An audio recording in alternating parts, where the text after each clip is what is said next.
हाँ साथियों, स्वागत है एक बार फिर से आपका। दोस्तों, आज हम एक ऐसे टॉपिक के बारे में पढ़ेंगे जो कि एग्ज़ाम पॉइंट ऑफ व्यू से बहुत इंपॉर्टेंट रहने वाला है। बात करेंगे एबीजी एनालिसिस के बारे में।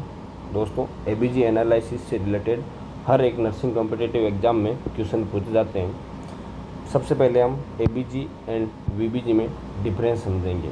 ABG means arterial blood gas और VBG means venous blood gas. दोस्तों, आर्टेरियल ब्लड गैस जो हम सैंपल लेते हैं वो आर्टरी से लेते हैं, और जो वेनस ब्लड गैस है सैंपल लेते हैं वो वेनस से लेते हैं। फिर बात करते हैं, जो एबीजी का जो सैंपल है वो ब्राइट रेड कलर का होगा। दोस्तों, जो ब्लड है वो ब्राइट रेड कलर का देखने को मिलेगा, जबकि हमें वेनस का जो डार्क रेड कलर का देखने को मिलेगा। ठीक है दोस्तों। फिर बात करते हैं हम नेक्स्ट। तो जो एबीजी का जो प्रेशर है आर्टेरियल गैस आर्टरी का वो हाई रहता है, हाई प्रेशर रहता है, और जबकि वेनस का जो प्रेशर है वो लो देखने को मिलता है। ठीक है दोस्तों। फिर बात करेंगे हम next important things needed for ABG sampling. हमें ऐसी कौन सी चीज़ें जो कि एबीजी सैम्पलिंग के लिए सबसे ज़रूरी है। तो सबसे पहले W23 गैस नीडल बहुत ज़रूरी है। अब रेंज हो सकती है 21, 22, 23 गैज की भी चलेगी, लेकिन जो सबसे प्रीफर्ड नीडल है वो 23 गॉज की नीडल होती है, जो आपको कुछ इस प्रकार से देखने को मिलती है। 2 ml हेपरेनाइज सिरिंज भी बहुत ज़रूरी है। एबीजी हम हमेशा हेपरेनाइज सिरिंज में ही लेते हैं। ग्लव चाहिए, गोज पीस चाहिए, और लोकल एनेस्थीसिया अगर ज़रूरत पड़े तो। फिर बात करते हैं साइट सिलेक्शन की। तो साइट सिलेक्शन में दोस्तों सबसे पहले हम बात करेंगे रेडियल आर्टरी की। रेडियल आर्टरी की जो साइट सिलेक्शन है वो मोस्ट कॉमनली हम परफॉर्म करते हैं रेडियल आर्टरी से, और रेडियल आर्टरी में कुछ इस प्रकार हम परफॉर्म करते हैं। ठीक है दोस्तों। 45 डिग्री इंसर्शन एंगल रखते हैं। जब हम निडल इंसर्ट करते हैं तो जो निडल का एंगल है वो 45 डिग्री हम रखते हैं। ठीक है दोस्तों। फिर बात करें हम नेक्स्ट, तो नेक्स्ट है ब्रेकियल आर्टरी।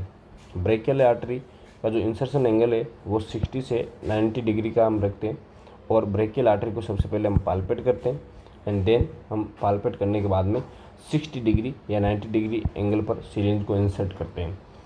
फिर बात करते हैं हम फीमोरल आर्टरी की। तो फीमोरल आर्टरी में हम सीधा ही 90 डिग्री का इंसर्शन एंगल रखते हैं, और फीमोरल आर्टरी को पाल्पेट करके और वहाँ पे 90 डिग्री पे निडल को प्रिक करते हैं। ठीक है दोस्तों, कुछ इस प्रकार से। फिर बात करते हैं हम next precautions for taking ABG sampling. हमें ऐसी कौन कौन सी सावधानियाँ रखनी है हम जब एबीजी सैम्पलिंग करते हैं तब। तो दोस्तों, कुछ कंडीशंस हैं जिसमें हमें प्रिकॉशंस रखनी चाहिए। तो कौन सी कंडीशंस है? पहली कंडीशन है पेरिफेरल वस्कुलर डिजीज। अगर पेशेंट को पेरिफेरल वस्कुलर डिजीज है तो हमें एबीजी सैम्पलिंग में थोड़ी सावधानियाँ रखनी चाहिए। ठीक है। फिर ड्रग एडिक्टेड। अगर पेशेंट ड्रग एडिक्टेड है तो भी हमें एबीजी सैम्पलिंग में सावधानियाँ रखनी चाहिए, क्योंकि जो आर्टरी है वो स्टेनोसिस हो सकती है। चिल्ड्रन में भी हमें सावधानियाँ रखनी चाहिए, क्योंकि जो आर्टरी है वो स्टेनोसिस होने का चांसेस ज़्यादा रहता है। फिर बात करेंगे हम नेक्स्ट की there is no absolute contraindications for performing ABG. ABG को परफॉर्म करने के लिए कोई एब्सोल्यूट कॉन्ट्रा इंडिकेशंस नहीं है। ठीक है दोस्तों। फिर एबीजी सैम्पलिंग करने से पहले हम एक मॉडिफाइड एलन टेस्ट परफॉर्म करते हैं, और मॉडिफाइड एलन टेस्ट से रिलेटेड क्वेश्चंस बहुत बार एग्जाम में पूछा गया है। दोस्तों, मॉडिफाइड एलन टेस्ट किस प्रकार से करते हैं तो आप देख सकते हो, ये इमेज है मॉडिफाइड एलन टेस्ट की। कुछ इस तरीके से हम परफॉर्म करते हैं। सबसे पहले हम पेशेंट को बोलेंगे कि आपको अपनी फिस्ट है वो क्लोज करनी है। क्लोज करने के बाद में हम दोनों साइड से अल्नर आर्टरी को और रेडियल आर्टरी को हम क्या करेंगे दोस्तों? प्रेस करेंगे। प्रेस करने के बाद में हम जैसे ही अल्नर आर्टरी और रेडियल आर्टरी को प्रेस किया, प्रेस करते ही हम देखेंगे कि जो फिस्ट का कलर है वो पेल हो जाएगा, थोड़ा फीका पड़ जाएगा। फीका पड़ने के बाद में हम एक साइड की जो आर्टरी है अल्नर आर्टरी को डिकम्प्रेस करेंगे, और डिकम्प्रेस करने के बाद में हम देखेंगे कि जो हैंड का है, जो फिस्ट का कलर है वो वापस पिंक कलर का हो गया है। पिंक कलर का हो गया है मीन्स कोलालेटरल सर्कुलेशन प्रेजेंट है और पाल्मर इंटीग्रिटी भी प्रेजेंट है। हम आगे अब एबीजी परफॉर्म कर सकते हैं। ठीक है दोस्तों। तो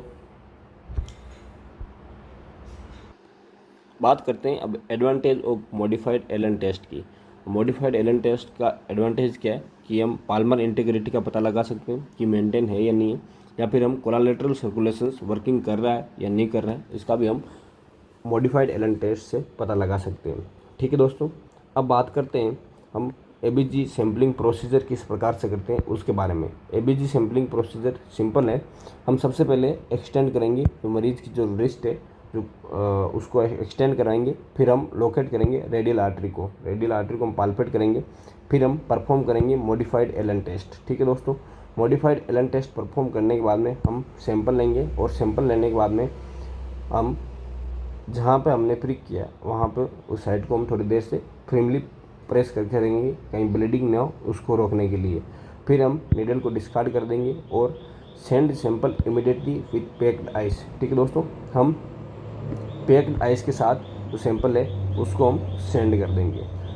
फिर जो दोस्तों अब बात करेंगे नॉर्मल वैल्यूज ऑफ एबीजी की नॉर्मल वैल्यू क्या क्या होती है। तो दोस्तों पीएच जो 7.35 से लेकर 7.45 तक होती है। PCO2 होती है 35 से लेकर 45 mm ऑफ Hg तक। बात करें HCO3 सोडा बाइकार्ब की तो 22 से लेकर 26 mg/L तक होती है। और बात करें पार्शियल ऑक्सीजन की तो वो 80 से लेकर 100 mm ऑफ Hg तक देखने को मिलती है। ठीक है दोस्तों, अब नेक्स्ट क्लास में हम देखेंगे इंटरप्रिटेशंस ऑफ एबीजी। हम पता लगाएंगे कि इस पेशेंट में क्या आपको रेस्पिरेटरी एसिडोसिस है या फिर मेटाबॉलिक एसिडोसिस है, उसके बारे में हम बात करेंगे नेक्स्ट क्लास में। एबीजी का इंटरप्रिटेशंस हम नेक्स्ट क्लास में पढ़ेंगे। तो चैनल को सब्सक्राइब जरूर कर लीजिएगा और बेल आइकन पर क्लिक करना बिल्कुल ना भूलें। धन्यवाद।